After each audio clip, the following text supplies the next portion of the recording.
Hey everybody, happy Cyber Sunday. Michael Farnham here. Hope you are doing well. I want to talk about threat intel, threat intelligence. Not going too deep into it. You know, these are usually short, so just kind of wanted to give some thoughts that I've been having on it and what some of my customers have been looking for over the last couple of years in the threat intel space. So usually when I'm asked about threat intel and threat intel providers or threat intel platforms from a customer, my first question, and it's this a lot with all kinds of different technologies they ask about, but the first question out of my mind or out of my mouth is, what are you trying to do with it? And what I mean by that is, are you looking for an actual threat intel platform, or a tip as we would call it, that you're going to use within your environment to consolidate a lot of different threat intel into one spot so you can do whatever you want with it? Are you really just, or well, are you looking for very specific threat intel, maybe any kind of reputation type of threat intel where somebody is doing domain name squatting, you know, any of that stuff, making a similar domain name as you are? Are you looking for stuff around tracking your if somebody's looking for what your execs are doing or something like that? Maybe you need to protect some of your executives or anybody within your that's in your environment or in your company that's important, that's going to be traveling or something. Those are kind of edge use cases, but a lot of people look at them.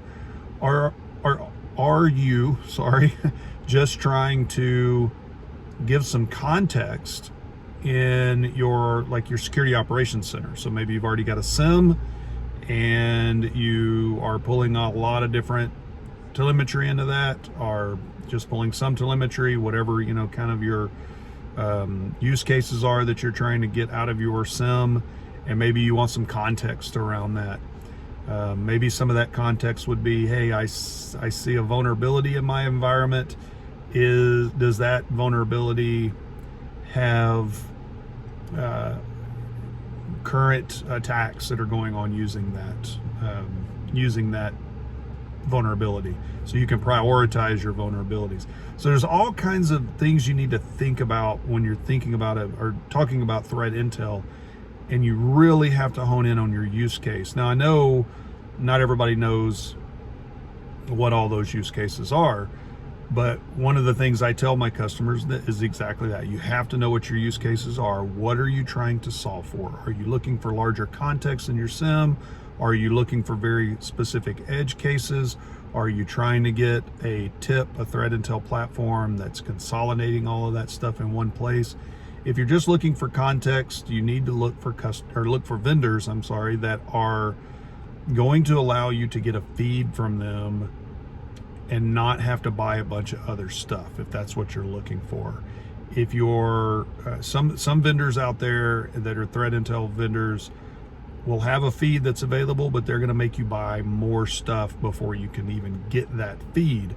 So you have to consider if that's something you need.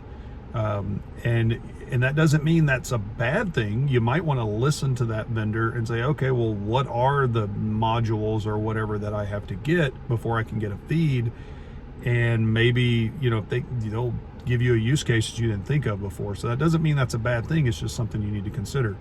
There are a lot of cybersecurity, those threat intel providers that will give you a feed, nothing but a feed. And you also need to consider some free sources out there. There are a lot of free threat intel sources that you can use that may not require you to go out and get a lot of commercial stuff. So think about your use case. Make sure you know what the vendor's offering. Listen to the vendor when they're telling you what they offer. That if they want to only just get you a feed, they'll make you look at something else. Look at what those are, get informed of that, and then make sure you look up your free resources as well.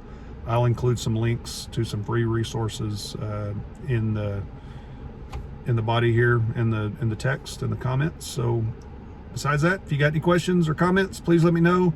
Happy Cyber Sunday. See you next week.